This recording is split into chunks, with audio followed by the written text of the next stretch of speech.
The last type of error that we need to handle is 404 error. Let's get back to the front end, and then we are going to trigger some error message. We are going to provide an endpoint that doesn't exist.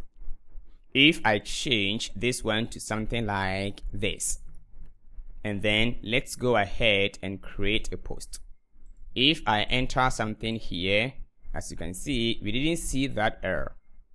But inside the console, we got 404, meaning that not found, which means that this particular route or endpoint doesn't exist on our server. That is why we got this error message. So how are we going to handle such case to display to the user? We are going to do it inside the backend. So let's go ahead and do that. Up here, I'm going to make use of not found handler, change the color to this, and this is how we are going to create the middleware.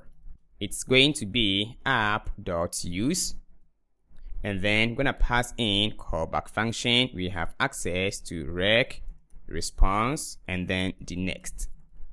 And then the callback function goes like that.